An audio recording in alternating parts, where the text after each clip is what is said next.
புதுச்சேரியில் கடந்த சில நாட்களாக வெயிலின் தாக்கம் அதிகரித்து வெப்பம் வாட்டி வதைத்து வந்த நிலையில் பகல் வேளைகளில் மக்கள் வெளியில் செல்ல முடியாத அளவிற்கு கடும் வெப்பத்தால் தவித்து வந்தனர். பகல் முழுவதும் கடும் வெயில் வாட்டி வதைத்து வந்த நிலையில் திடீரென இரவு வானம் மேகமூட்டத்துடன் காணப்பட்டு குளிர்ந்த காற்று வீசியது. இரவு 10 மணி அளவில் திடீரென பலத்த காற்றுடன் கூடிய கனமழை பெய்தது. இதனால் சாலைகளில் மழைநீர் பெருக்கெடுத்து ஓடியது.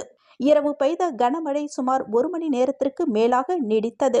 புதுவையின் நகர்ப்புற பகுதிகளில் மட்டுமல்லாமல் வில்லியனூர், பாகூர், தவளக்குப்பம், நெட்டப்பாக்கம் உள்ளிட்ட கிராமப்புற பகுதிகளிலும் இடி மின்னலுடன் கூடிய கனமழை கொட்டி தீர்த்ததால் பூமி குளிர்ச்சி அடைந்து இதமான சூழல் நிலவி வருவதால் மக்கள் மகிழ்ச்சி அடைந்துள்ளனர்.